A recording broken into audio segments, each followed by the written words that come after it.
நாராயணா நாராயணா ஸ்ரீமன் நாராயணா நாராயணா ஸ்ரீமன் நாராயணா நாராயண பட்டதிரி உருகும் பரமனா நலம் தரும் நாராயணீயம் அருள் வழங்குமே தினம் நம்மை காக்குமே. गीर्वाणेरर्ध्यमानो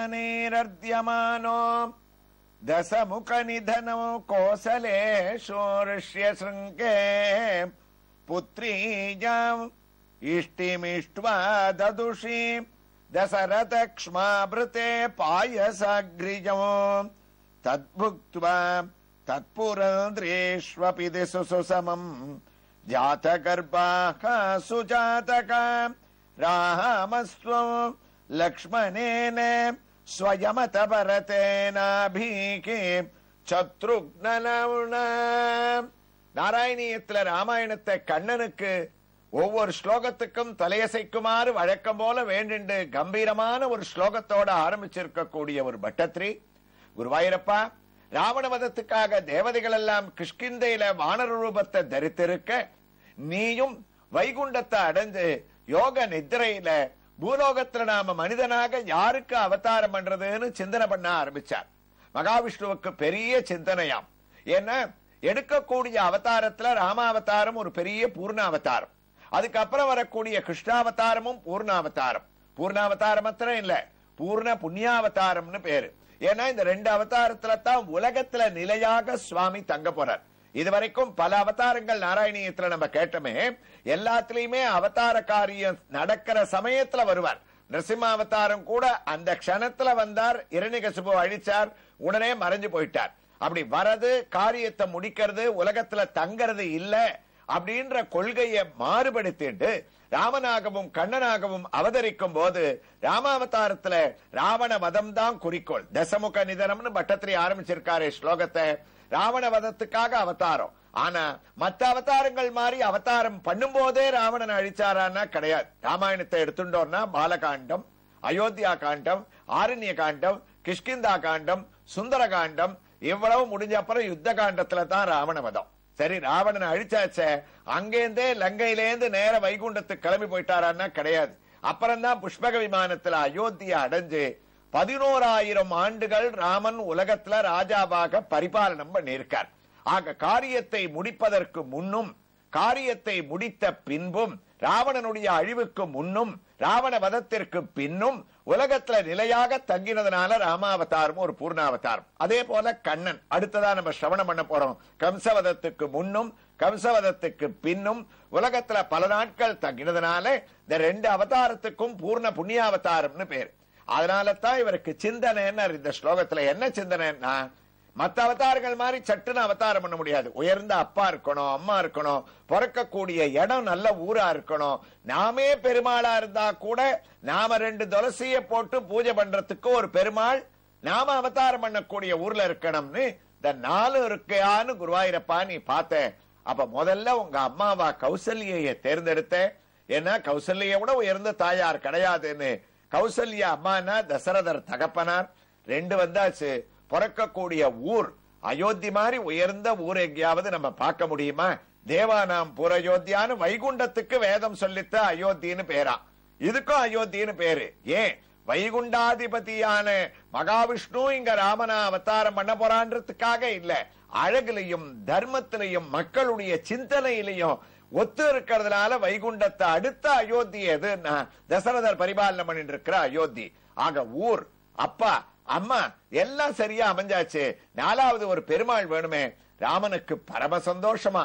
ஆகா, இக்ஷ்வாகு குலதனமான ரங்கநாத பெருமாள் இன்னைக்கு பூலோக வைகுண்டம்னு முதல் திவ்ய கஷேத்திரமாக நாம் சேவிச்சுருக்கக்கூடிய ரங்கநாதன் அயோத்தியில ராமனுடைய அவதார காலத்துல ஸ்ரீராமனுடைய ஆராதிக்கக்கூடிய பெருமாளாக ஆராத அருளமுதம் பொதிந்த கோயில் அம்புயத்தோன் அயோத்தி மன்னர் கழித்த கோயில் தோளாத தனிவீரன் தொழுத கோயில் துணையான வேடனர்க்கு துணையாம் கோயில் சேராத பயனனைத்தும் சேர்க்கும் கோயில் செழுமறையில் முதலெழுத்து சேர்ந்த கோயில் தீராத வினையனைத்தும் தீர்க்கும் கோயில் திரு அரங்காயன திகழும் கோயில் தானே. அரங்கநாதன நாம திருவாராதனம் பண்ணலாமேன்னு சந்தோஷம். உடனே தீர்மானம் பண்ணிட்டார், ராமனாக அவதாரம் பண்ண வேண்டிய இடம் அயோத்தின்னு. எம்பெருமான் தீர்மானம் பண்ணிட்டா என்ன ஆகும், அங்க காரியம் நடக்கணுமே. அதே சந்தர்ப்பத்துல கீழே புத்திரகாமேஷ்டி யாகம் முடியறது, மகா பூர்ணாகுதி. அதோட அந்த யாகம் முடிகிற சமயத்துல தசரதர் நினைக்கிறார், இதுவரைக்கும் நம்ம யாகத்தை பூர்த்தி பண்ண போறோம், எம்பெருமான் அவதாரம் பண்றான் இல்லேன்னு எந்த விதமான அனுகிரகமும் இல்லையேன்னு நினைச்சுட்டு இருக்கச்சே, குருவாயிரப்பா ரிஷ்ய சிங்கேததுஷி பாயசாங்கிரிஜம், அந்த ஹோமகுண்ட பூர்ணாகுதியிலேருந்து அக்னி பகவான் தங்க பாத்திரம் வெள்ளி மூடி அதுக்குள்ள ஒரு திவ்யமான ஒரு பாயசத்தை கையில எடுத்துண்டு தசரத மகாராஜா கையில கொடுக்கிறார். அக்னி பகவான பார்த்த உடனே மகாவிஷ்ணுவே தனக்கு திவ்ய தரிசனத்தை அளிக்கிற மாதிரி அந்த பாயச பாத்திரத்துக்குள்ள பாயசமா மகாவிஷ்ணு தானே இருக்கார். அவருடைய திவ்ய தரிசனம் சங்கு சக்கரத்தோட தசரதருக்கு கிடைச்சுடுத்தான். நானே உனக்கு புத்திரனாக அவதாரம் பண்ண போறேன்னு ஸ்ரீமன் நாராயணன் சொல்வது போல தசரதருக்கு ஒரு உணர்வு.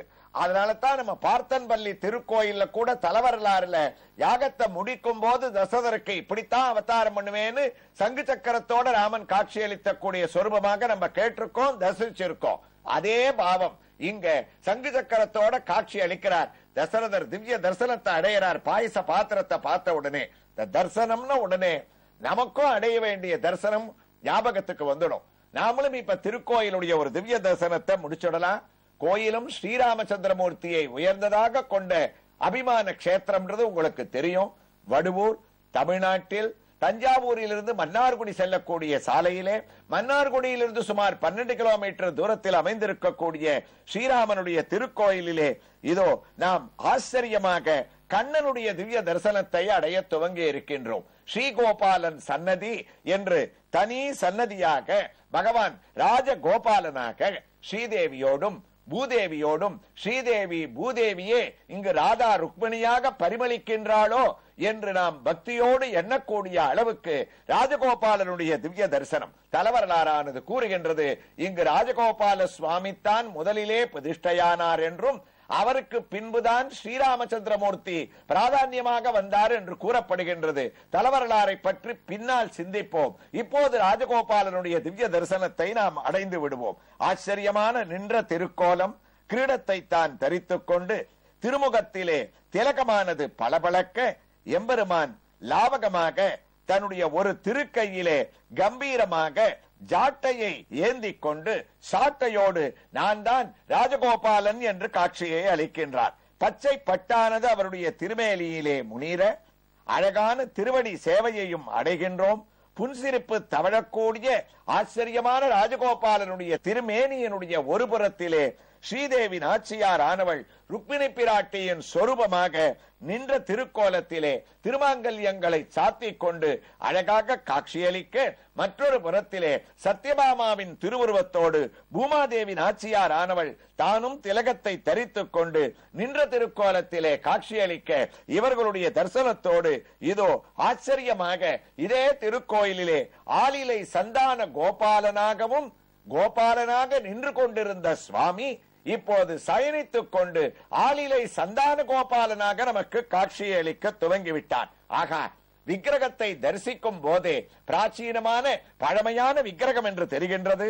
அழகான சிறிய திருமேனி சயனித்திருக்கக்கூடிய திருக்கோலத்திலே வலது திருவடியை தன்னுடைய திருவாயிலே வைத்துக் கொண்டு வலது இடது திருக்கரங்கள் தனது திருவடியை லாவகமாக பிடித்துக் கொண்டிருக்கக்கூடிய ஆச்சரியமான சேவை.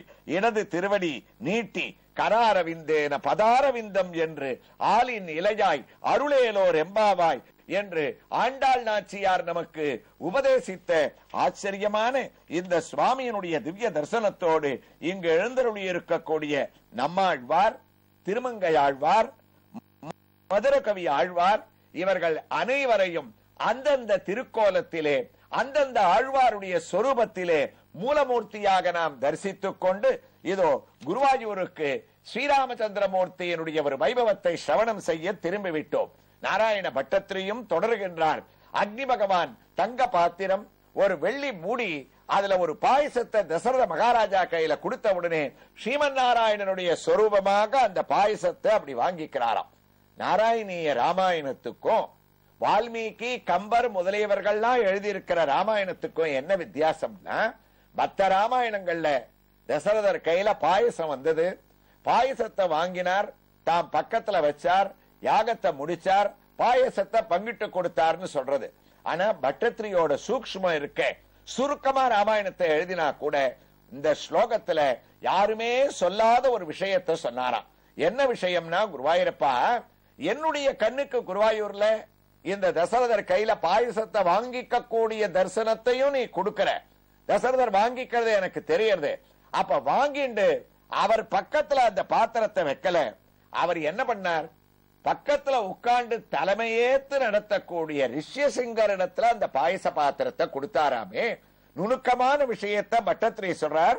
கிருஷ்ணா புத்ரி ஜாமிஷ்டி மிஷ்டுவா ததுஷி தசரத க்ஷ்மாப்ருதே பாயசாக்ரிஜோகோ.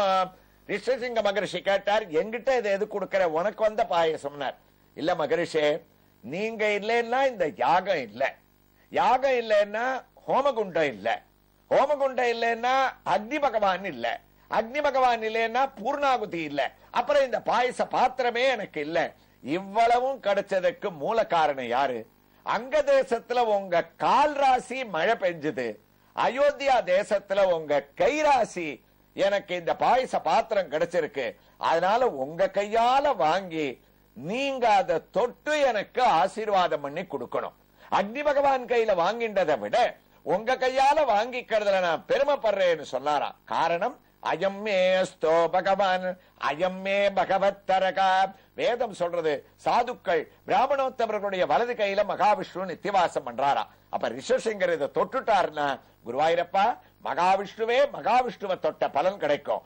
ஏன்னா பாத்திரத்துக்குள்ள நீ பாயசமா இருக்க, அந்த பாயசத்தை தன் கையால ரிஷசிங்கர் ததுஷி க்ஷ்மாபிருத்தே பாயசாக்ரியம் அவர் தொட்ட உடனே, அதனால தான் அவருடைய கைராசி ஒரு குழந்தைய கேட்ட தசரத மகாராஜாவுக்கு 4 பிள்ளைகள் பிறக்க போறா. மகான்களுடைய ஆசீர்வாதம் இருந்துருத்துன்னா வாழ்க்கையில எந்த விதமான குறையும் இல்லை என்ற நீதியை இந்த ஸ்லோகத்துல மத்த ராமாயணத்துல சொல்லாம பட்டத்திரி சொல்றார். அந்த பாயச பாத்திரத்தை ரிஷசிங்கர் கையில இருந்து வாங்கிண்டு தன்னுடைய புத்திர சந்ததிக்காக கௌசல்யை, சுமித்திரை, கைகேயி 3 பத்தினிகளையும் உட்கார வச்சார். யாகத்தை முடிச்சார். நமக்கு தான் பாயசம் கிடைச்சிருத்த, இனிமே யாகத்துக்கு வந்தவாள்லாம் எப்படி போனா என்ன, என்ன ஆனா என்னன்னு தன்னலத்தோட அவர் செயல்படல. யார் யாருக்கு எந்த மரியாதையை பண்ணணுமோ, கௌரவத்தை கொடுக்கணுமோ அப்படி கொடுத்து யாகத்துக்கு வந்த மகரிஷிகளை ஊர் எல்லை வரைக்கும் வழி அனுப்பி வச்சுட்டு அப்புறம்தான் இந்த பாயச பாத்திரத்தை தன்னுடைய 3 பத்தினிமார்களுக்கும் தான் பங்கிட்டு கொடுப்பதற்காக அவர்களை உட்கார வச்சுண்டு, அவர்கள் ஜாத கர்ப்பா சுஜாத அந்த கர்ப்பத்துல மகாவிஷ்ணுவை தாங்கக்கூடிய சக்தியை பாயச விபாகம் கொடுக்கிறதா, எப்படி பங்கிட்டு கொடுக்கிறார் என்ற ஒரு விவரங்களை எல்லாம் நாம் நாராயணீய ராமாயணத்தில வடுவூரில் இப்போது தரிசித்துக் கொண்டிருக்கக்கூடிய ஸ்ரீராமச்சந்திரமூர்த்தியின் திவ்ய கஷேத்திரத்தில் ராமர், சீதை, லக்ஷ்மணன், ஆஞ்சநேயனுடைய உயர்ந்த திருமஞ்சன வைபவத்தோடு சுக்கிரவாரமான வெள்ளிக்கிழமையிலே நாம் தொடர்ந்து கேட்கலாம். ஸ்ரீ கிருஷ்ணாய துப்யம் நமகா. நாராயணா ஸ்ரீமன் நாராயண.